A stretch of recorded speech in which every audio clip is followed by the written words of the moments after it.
Punto semántico. No hay nada fuera del texto. Listo. Bueno, bienvenidos a Neurosis Podcast una vez más. El día de hoy tenemos a un invitado importante, digámoslo.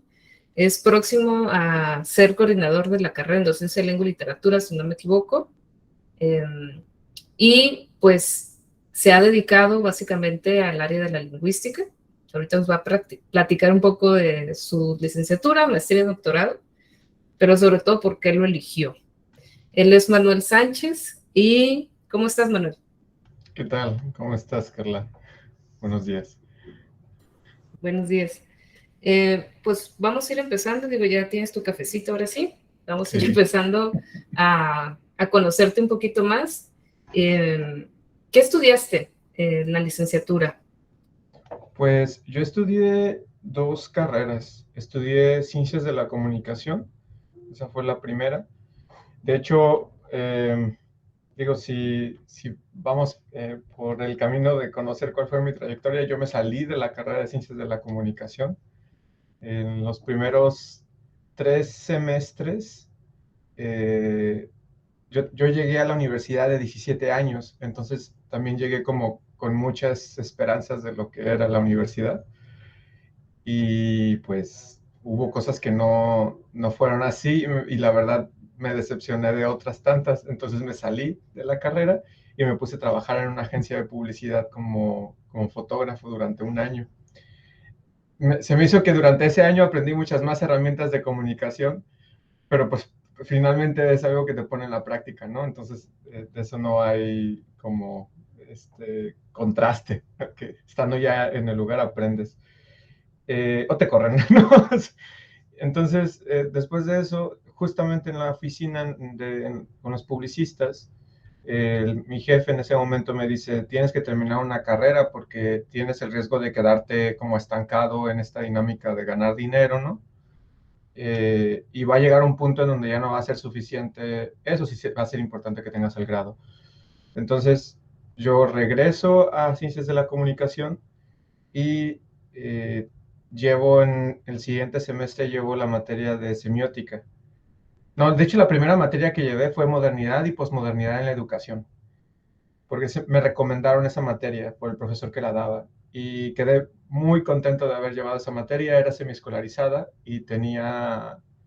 O sea, empecé a leer, empecé a sentir que ahí ya iba en serio la universidad, porque empecé a leer a distintos filósofos, a distintos pensadores en esa época. De hecho, ahí conocí, esa fue la primera vez que leí a Foucault, y recuerdo que en ese momento no tenía ni idea de quién era, pero que se me hacía súper atractivo cómo escribía, o por lo menos la traducción que leíamos en español, ¿no? Entonces, ahí conocí varios autores y ahí dije, ok, va bien, esa materia salvó ese semestre. Y luego el siguiente semestre llevé semiótica y eso me terminó atrayendo completamente. Dije, o sea, dentro de este marquito de humanidades, aquí está mi área. Y después de ese periodo me fui de intercambio a la UAM de Xochimilco y ahí, digamos que tuve la oportunidad de conocer otras dinámicas de la academia que eh, se, o sea, finalmente la academia, como otras instituciones, también es parte de cómo nos organizamos, ¿no? Socialmente. Entonces Sí, también sí, tiene, sí. tiene, tiene esos jueguitos.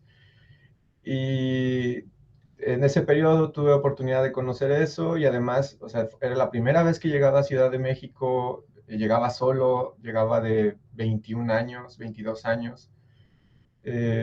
Fue toda, la verdad, ya que uno lo ve en retrospectiva, fue toda un periodo de crecimiento muy padre. Ya que el Manuel que estuvo ahí tal vez no podría haber dicho otra cosa, ¿no? Entonces, después de eso, eh, voy bueno, regreso a Ensenada, termino la carrera, pero ya que la termino, ya como un poquito más convencido de que no quiero dedicarme a la academia. Eh, Ajá, cuéntanos más acerca de eso. Sí, Digo, porque ahorita estás en la academia precisamente, ¿no? O sea, parte sí, de tu trabajo actual, ¿no? sí, ¿no? Esa experiencia en Ciudad de México me vacunó y fue como, no quiero nada que ver con esto, ¿no? Porque, bueno, finalmente, ¿no? El contraste es que yo entraba a la universidad con una idea de que la universidad como este espacio en donde se pueden discutir las ideas, donde se puede desarrollar pensamiento crítico, ¿no? O sea, un espacio de diversidad, ¿no? De tolerancia, de apertura, etcétera, etcétera. Y también un espacio muy antiguo, o sea que la idea de universidad es muy, muy antigua. Entonces eso también se me hacía muy atractivo. Y lo que vino a hacer este viaje fue darme cuenta de ciertos vicios. Y, y sí, o sea, fue al principio, y de hecho regresé a trabajar en la agencia. Pero en medio de eso, o sea, de que regresaba a trabajar en la agencia y de que también regresaba de Ciudad de México, se me ofreció, o sea, en ese momento yo creo que fue muy importante la función del tutor que tuve en la licenciatura. O sea, a veces eh, o sea, depende mucho de la dinámica de cada facultad, pero en aquel entonces yo creo que con mi tutor platiqué unas 3 veces, 2 veces, y esa fue una de ellas y fue una de las importantes, porque me dijo, sabes, con tu trayectoria que tienes y con lo que estás haciendo, podrías sacar una licenciatura, otra licenciatura al mismo tiempo. Y mira, se te van a liberar todas estas materias y prácticamente solo tendrías que estudiar 2 años más y tendrás otra carrera. Y fue como que va, ¿no? O sea, después me enteraría, y de hecho no hace mucho tiempo, que resulta que lo que hizo mi tutor para interceder, para explicar cómo funcionaba lo de la revalidación, o sea, sí fue un trabajillo, porque al parecer ese no se tiende a hacer eso. Entonces, No, claro que no. la, el, el, el caminito institucional no lo saben muchas personas. Y si no lo saben, no, está difícil. O sea, entonces, cuando me dijo eso mi tutor, yo encantado, ya después me enteré, dije, no, pobre persona, ¿no? O sea, de que tuvo que Pues el explicarle, o sea, papeleo, el ajá, papeleo, todo eso, ¿no? todo eso. La verdad, eso fue, eso es otra de las cosas que me di cuenta ya en retrospectiva. Y pues sí, me entré a sociología, es semiescolarizada esa carrera en Ensenada, y, y, y entre semana trabajaba en la agencia y viernes y sábado iba a la escuela, ¿no? Y Entonces, ya, ¿tú eres oriundo de Ensenada? sí, ¿Naciste, creciste y aquí te formaste? Y bueno, ahorita para contextualizar un poco, Manuel se encuentra en Mexicali, o sea, sí, los climas más extremos que se pueden encontrar, ¿no? Ensenada tiene uno de los mejores climas, digo, es mediterráneo, es fresco, ¿no? Pero bueno, sí, no, mi clima. terminó en Mexicali, pero es muy interesante esa parte. Yo lo diría de que terminé en Baja California, ¿no? Eso es un buen punto. Sí. Lo voy a poner en esa perspectiva. Pues sí, soy de Ensenada y durante ese periodo estuve en Ciudad de México, fueron 7 meses, y después en sociología hago otro intercambio y me voy esta vez a la UNAM, porque yo quería ir a Polacas, ¿no? Yo quería vivir esa experiencia, la Facultad de Ciencias Políticas y Sociales, ¿no? Eh, y la verdad también fue tremendamente, esa experiencia en particular intelectualmente fue muy gratificante. Eh, Creo que dentro de todo de lo que hice allá, bueno, en medio de ese periodo de irme de intercambio, eh, estuve trabajando con un investigador en Ensenada. O sea, se abre un proyecto de investigación y yo me agrego ahí como ayudante de investigador y después también hago mis prácticas profesionales como sociólogo, ¿no? Entonces sí era pertinente, principalmente porque el tema era sociología del tiempo. Y con eso tengo la experiencia de trabajar con una comunidad. En ese momento yo le decía, eres una comunidad rural, ¿no? Es una comunidad indígena, los Paipai de Santa Catarina. Y una de las cosas que me gustó mucho de cómo vi ese trabajo, yo estaba muy en contra de un centralismo. O sea, en ese momento también ya se había alimentado mucho la idea de que sí, Ciudad de México está muy padre, pero es otro México, ¿no? O sea, el que estamos viviendo acá es otra circunstancia, ¿no? Y estaba muy interesado en conocer más sobre cómo Baja California fue formada y cuáles eran las características del pasado de Baja California.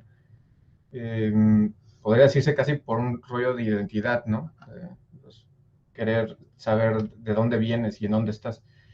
Entonces, cuando tengo la oportunidad de trabajar con ellos, me gustó mucho cómo la doctora Nina Martínez trabajaba con ellos. Se me hacía como una forma muy horizontal de trabajo. En ese momento yo no había leído nada sobre esa clase de dinámica de trabajo de campo, ¿no? Más antropológico que sociológico. Pero me encantó y yo dije, no, pues si yo trabajo así, quiero que sea así, porque no es esta idea del folclore indígena, ¿no? Y los rituales. No, no, no, es irte y te sientas en el porche a comerte unas tortillas de harina recién hechas, ¿no? O sea, es gente del campo que sabe vivir en esta zona. Eso me Sí, gustó mucho. que es básicamente, ¿no? Lo que hacen los antropólogos, es entender el contexto estando en el contexto, vivirlo, sentirlo. Y la antropología, digo, para aquellos que nos escuchan, pues refiere a estudiar al hombre, al ser humano, ¿no? Cómo son sus características, sus circunstancias, como bien lo menciona Manuel, su situación, ¿no? Y sentirlo, vivirlo y a partir de esa experiencia poder hablar de ellos con su permiso, porque eso también es bien Sí, importante, sí, ¿no? Casi casi con la bendición, pero sí. es básicamente eso. No, sí, y esa dinámica también me nutrió mucho. Ahora, también debo de agregar algo, que la idea de trabajo de campo ya estaba por ahí sondeándose y en comunicación igual sale bastante, pero no ese tipo de trabajo de campo, ¿no? O sea, mucho más, pues diría, acercamiento humano, ¿no? Entonces, con eso como récord, hubo un momento en donde yo le pregunté a la doctora Nina que si, bueno, a ver, voy a tratar de regresar a mis raíces. ¿Cómo se puede hacer análisis semiótico aquí? O sea, le pregunté, o sea, ¿cómo se podría hacer? Y me dice ella, bueno, ¿sabes? Hay algo que no hemos estudiado, que es cómo se dice el tiempo, ¿no? ¿Qué palabras se articulan en esa lengua para referirse al tiempo, ¿no? Entonces me pone a leer ahí unos textos sobre sociología del tiempo y pues con ello levantamos un cuestionario sobre cómo se dicen los momentos del año, que de hecho en la parte, digo, no, aquí porque tenemos la ventaja de la cámara, pero para los radioescuchas no les será posible, pero acá tengo de este lado el calendario, ¿no? Que se hizo. Órale, Eh, qué bonito. que fue uno de los resultados, ¿no? de esa investigación. Um, entonces, eso, pues, cuando empecé a trabajar con ese tema, me llevo esa tarea al intercambio en Ciudad de México, en la UNAM, y me doy un paseo por el Instituto de Investigaciones Filológicas, ¿no? O sea, además porque esos cuatro son edificios, en la UNAM es enorme, y son como 4 o 5 edificios azules, son bloques, ¿no? Pero grandísimos también cada uno de esos edificios. Y todo lleno de árboles y tienes que atravesar, de Sí. hecho, ¿no? En medio de esos edificios azules hay como un campo verde donde tienes que atravesarlo. Filológicas tiene una de las bibliotecas más hermosas que he visto, se tiene un ventanal enorme que da ese jardín. Y yo voy y me estoy dando un paseo por Filológicas y encuentro el seminario de lenguas indígenas del instituto. Y entro, como Juan por su casa, ¿no? O sea, entro y me voy hasta el fondo y encuentro todas las puertas cerradas, excepto una, o sea, casi como así metafórico, ¿no? Y una de esas puertas era la que estaba abierta era de la doctora Karen Dakin. Yo llego, toco la puerta. Buenas tardes, mi nombre es Manuel, soy un muchachillo que viene de Baja California. Estoy interesado en hacer trabajo con lenguas indígenas, pero no tengo ni idea, no sé qué hace un lingüista. Y en Baja California eso no existe. De hecho, tuvimos problemas para hacer nuestra investigación porque había poca forma de asesorarnos. Entonces, Karen Dakin me escucha muy pacientemente, o sea, ya es una señora bastante grande, es ni 3, me parece que ya emérita. Y, o sea, imagínense, ¿no? El muchacho ahí que ni la carrera, bueno, la de sociología no la tenía terminada. Entonces me dice, ¿sabes? Después de escucharte y todo, ¿no te interesaría hacer una ayudantía de investigación del SNI? O sea, son 2,000 pesos al mes, espero te sirva. Y yo, estudiante de intercambio, ¿no? O sea, de movilidad, claro que me sirven, ¿no? Y no, pues sería fabuloso. Yo nomás venía a ver aquí, incluso, sin dinero, yo pensé estar ahí, iba a poner el café, ¿no? Porque no tenía idea de qué se hacían. Dijo, no, ayúdame a juntar la bibliografía que encuentras de PayPay. O sea, porque ya me empezó resulta que sí conozco un poco sobre el tema, pero pues yo me comentó Karen que ella estaba concentrada en lenguas proto-yutoaztecanas, ¿no? Ella hace proto-yutoazteca. Entonces, en algún momento ella coincidió con Margaret Langdon. Margaret Langdon fue una de las investigadoras más geniales de lenguas yumanas. Las lenguas yumanas son aquellas que se hablan en California y en Baja California y probablemente más conocidas en el ambiente por las lenguas de acá de Baja California como el Kumiai, Cucapá, Quiligua, Cochimí, bueno, variantes de Cochimí, y Paipai, ¿no? Coal también es la otra. Entonces, yo encantado en lo que pueda ayudar. De hecho, al principio me preguntó, ¿sabes transcribir fonéticamente en náhuatl? Y yo, no, no sé qué significa lo que acaba de decir. Entonces, ya después de eso, pues sí, me aviento la ayudantía y me convenzo más de que quiero estudiar lingüística, que se me hace como, de hecho, el comentario de algunos fue, bueno, si quieres estudiar semiótica, la sugerencia es primero estudiar lingüística. Ya que aprendas bien esas herramientas, te vas a semiótica, ¿no? Y yo, va, no, pues me quedé en lingüística, ¿no? O sea, se me hizo...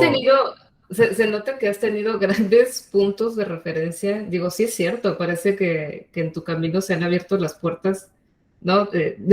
O sea, primero sociología, porque eso no pasa. O sea, nosotros cuando somos estudiantes universitarios, los estudiantes universitarios saben que a veces el coordinador está tan ocupado que ni se le pasa por acá, ¿no? El decirte algo, porque hay tantas cosas que hacer que es complicadísimo.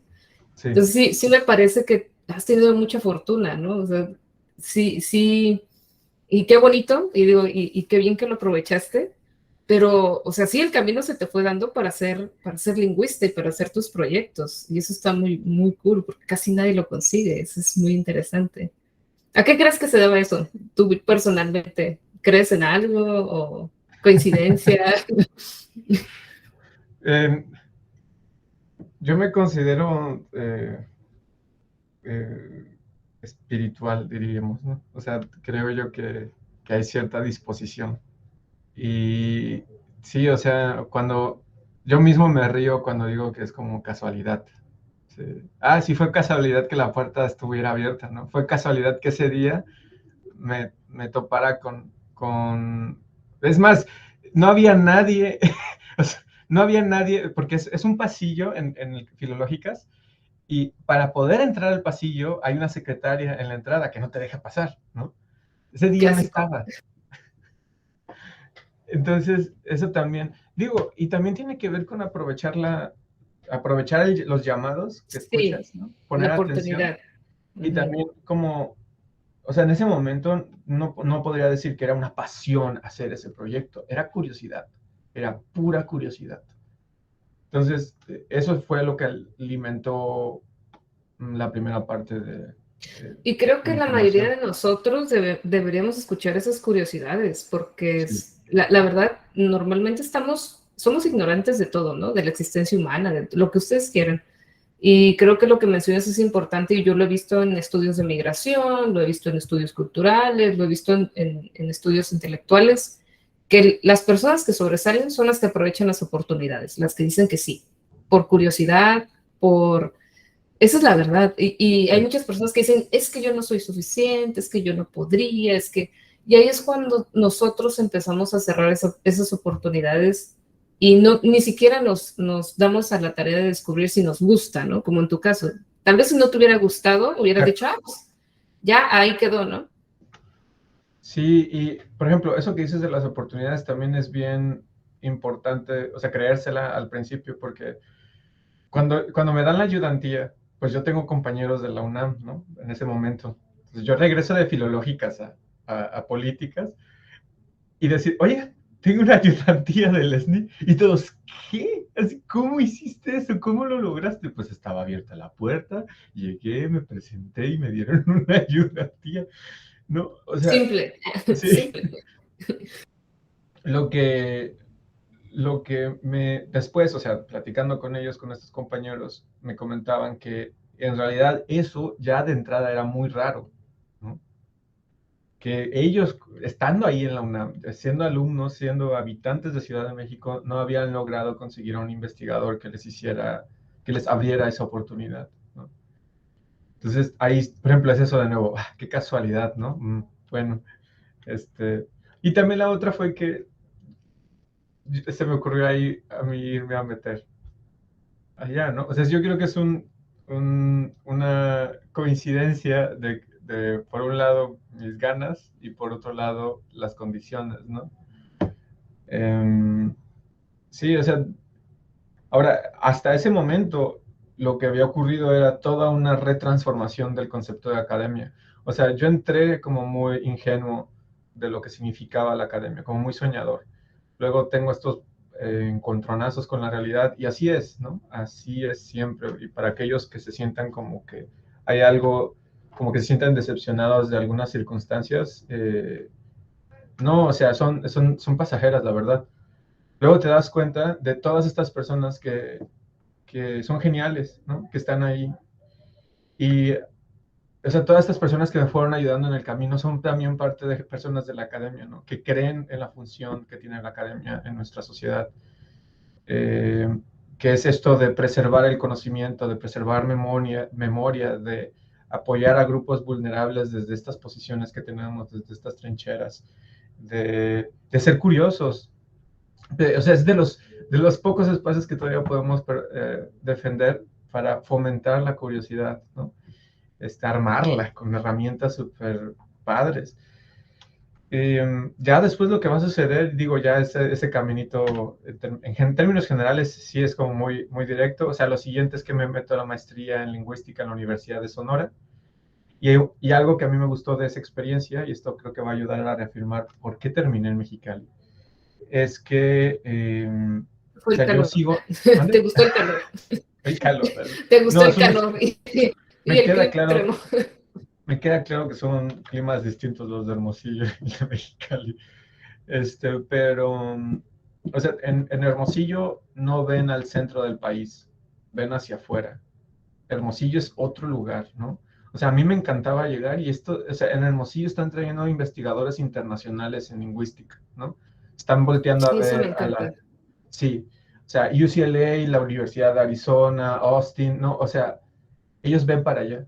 Y esa visión tan autónoma, tan separada del centro me encantó, ¿no? Y aparte, cuando les planteo lo del proyecto de PayPay, todavía más como que sí, sí, sí, o sea, es más de este lado, ¿no? Un regionalismo que, que me agradó, o sea, muy, muy, me dio mucho aire. Y con ello, eh, ya el siguiente, o sea, yo después de eso regreso a Ensenada y me queda claro que pues en Baja California no hay donde hacer esta clase de investigación, que se necesita empezar a construir espacios, ¿no? Y pues sí, o sea, la universidad es uno de ellos, pero para poder hacerlo necesitaba en ese momento pasar al siguiente grado, ¿no? Entonces, me pongo a buscar doctorados. Y ahí estuve aplicando a varios lugares, pero no quedaba. Hasta que salió la oportunidad del Colegio de México. Y ahí estudié el doctorado. Regresé a Ciudad de México otro periodo. Ahí me tocó bueno, en medio de eso me tocó un terremoto, una inundación y después una pandemia. Bueno, tienes muchas coincidencias positivas. Entonces, qué buenas coincidencias. Digo, eso te hacen crecer como persona también, ¿no? Sí, ¿Y qué tal el Colmex? No, es otra experiencia, sí, es otra dinámica. El Colegio de México es un centro de investigación, ¿no? Entonces tiene una dinámica distinta a la que tendría que ser en una facultad o en una escuela, o una universidad, pues, ¿no? Entonces, como centro de investigación, la proporción que tienen de investigadores con número de estudiantes es casi 1 a 1, ¿no? O sea, son muy pocos estudiantes, son un montón de investigadores en distintas áreas de las humanidades. Entonces, también es un ritmo de trabajo distinto, pero es un ritmo de trabajo, o sea, hay mucho trabajo académico, mucho trabajo de escritura, de lectura, pero el trabajo burocrático está más concentrado en ciertas áreas, ¿no? No, o sea, no, en algún momento la presidenta del colegio, en una reunión de apertura, se enorgullecía de que el Colegio de México fuera gratuito, o sea, es público, el Colegio de México es público, ¿no? Yo no pagué ni un peso para estudiar ahí. Y, y eso es algo así como, o sea, ¿cómo puedes obtener, así, imagínenlo, así, ¿cómo puedes obtener un doctorado sin pagar un peso? ¿No? Yo no pagué inscripción nunca, yo no pagué, ¿no? O sea, la cafetería del colegio está subsidiada, entonces yo pagaba 13 pesos por una comida completa. O sea, es toda la dinámica de aquí se viene a estudiar, ¿no? Y, y es la creencia, de hecho, de un Estado, del Estado mexicano, que considera que algo así debe de existir.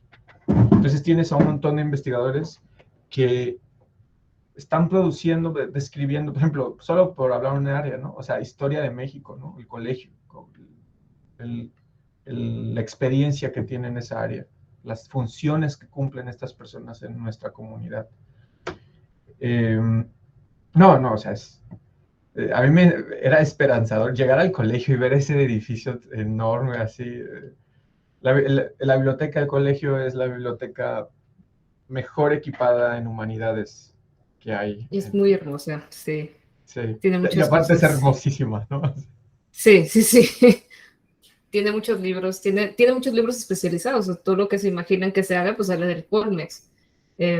Aunque, bueno, yo también tengo otras opiniones acerca del Colmex, pero coincido que sí es un gran logro tener un colegio público, gratuito, con estos subsidios, con esta situación de burocracia, porque indiscutiblemente tienen que hacer mucha burocracia y tienen que participar políticamente activamente, ¿no?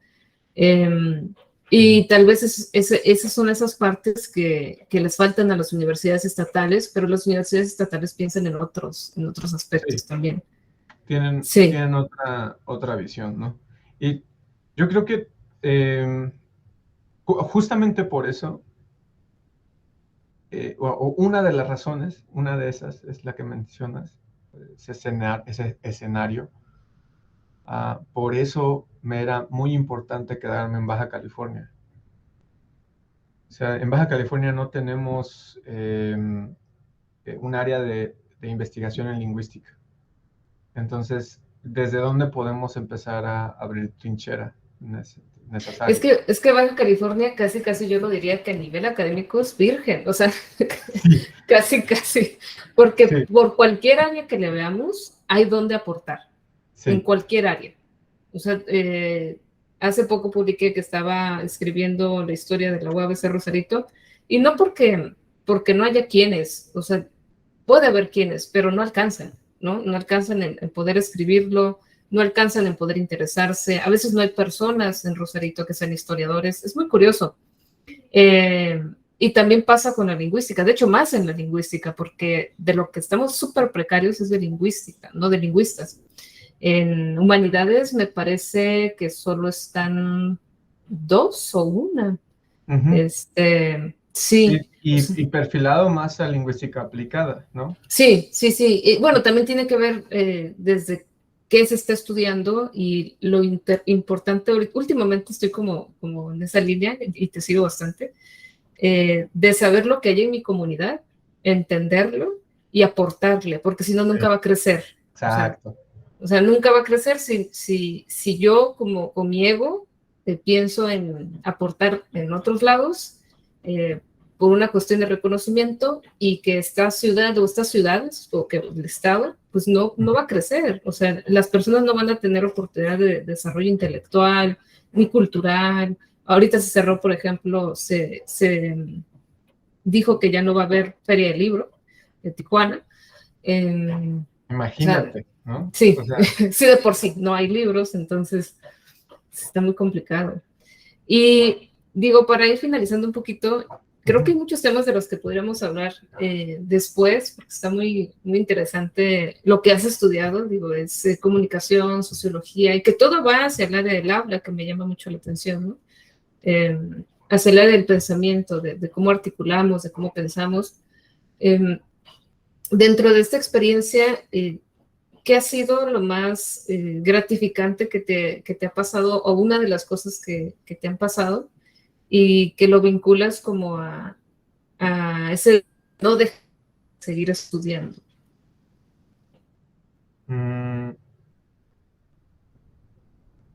Más gratificante. Oh, pues yo creo que sí, yo hablaría de dos agentes, ¿no? El primero es como estos profesores que me apoyaron durante el trayecto, particularmente con la doctora Nina, ¿no? O sea, es, la verdad se me hacía increíble cómo alguien me decía, sí, hazlo, ¿qué necesitas? Yo te ayudo, ¿no? O sea, y también con la misma idea de que podía ser que no siguiera esa línea, ¿no? Lo mismo con la doctora Karen Deikin, ¿no? Lo mismo en la Universidad de Sonora con Ana Lidia Munguía. O sea, fueron como personas, fueron mujeres que me estuvieron ayudando de una manera muy, o sea, sin esperar algo a cambio, ¿no? Y eso, encontrar esas personas en la academia, digo, por mencionar a otra persona, Pamela Munro en la Universidad de California, ¿no? También con esa actitud. Entonces, ese tipo de personas me esperanzaban mucho. Y lo otro son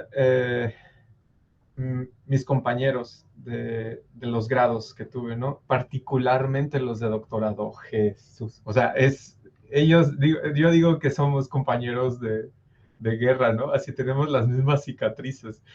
Eh, el poder tener esa convivencia, y bueno, el doctorado, otro de los profesores, Alfonso Medina, o sea, el doctor Alfonso Medina también, y a la par tenía a estos compañeros de doctorado que también se la creían, ¿no? Que también se creían estar en el doctorado y les gustaba estar en la biblioteca, éramos ñoños ahí, pero también nos desvelábamos juntos, teníamos las mismas dudas, esa dinámica era muy gratificante, ¿no? Ahora, perdón, pero me haría falta agregar un tercer agente que son ya, digo, durante todo el periodo, yo empecé a dar clases a los 24, 23 años. Y desde ese periodo hasta ahorita, creo que una de las cosas que también disfruto mucho es ver cuando he logrado poder enseñar un procedimiento, ¿no? Y que los estudiantes lo ejecutan y ver cómo ellos lo ejecutan y se dan cuenta ellos de, oh my God, me está saliendo, ¿no? O sea, sí, esa parte me parece genial y también ha alimentado mis ganas de querer formarme profesionalmente o intelectualmente, ¿no? Entonces, sí, yo diría que esos tres, o sea, convivir con esos tres grupos ha sido muy Sí, gratificante. yo creo que los alumnos son los que sin darse cuenta exigen, Sí. porque muchas veces no saben que están preguntando y uno como docente no tiene la respuesta. Muchas de las veces no tiene la respuesta y dices, ching, me hace falta estudiar más, me hace falta leer más, me hace falta que no se me olviden ciertos autores, ¿no? Sí. Porque recuerdo que lo leí, pero no sé dónde, y ahí es cuando regresamos a la biblioteca como ratitas, ¿no? Pero sí es cierto, son tres puntos muy importantes, creo que dentro de la vida académica. Y ya finalmente nos podrías mencionar, creo que va a ser difícil, especialmente para ti, o tal vez fácil, 3 palabras que te definan como persona o conceptos.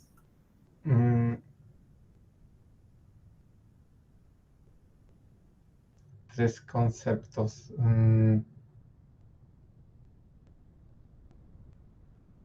Uy, pues la primera es curiosidad.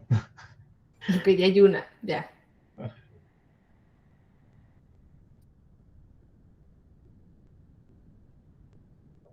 La segunda. Voy a decir que la segunda es empatía, Ok. ¿no? Tanto para otros como para mí mismo. La compasión, ¿no? Como... Sí, preferiría esa. ok. Exacto. Y la tercera voy a decir, voy a hacer una mezcla ahí, ¿eh? Eso es trampa tal vez, pero mar y desierto. Y es un concepto, por así Ajá. decirlo. Estás conceptualizando el Mediterráneo, por así Ey, decirlo. ey. Ey, eso.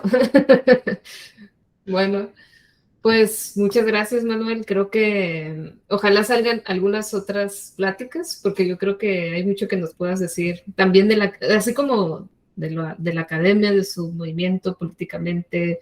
Creo que hay mucho que decir sobre lo que haces, que es precisamente tus estudios, ¿no? Y creo que eso merece otra presentación de tesis aparte, para que nos platiques un poco más sobre todo eso a lo que te dedicas y realmente qué hace un lingüista, ¿no? Pero pues muchas gracias. No, gracias a ti, Carla. Qué gusto. Y pues ahí estamos en contacto. Muy bien, entonces los dejamos por el momento. Este fue Neurosis Podcast y gracias por escuchar. No olvides seguirnos en las diversas redes sociales y gracias por escuchar.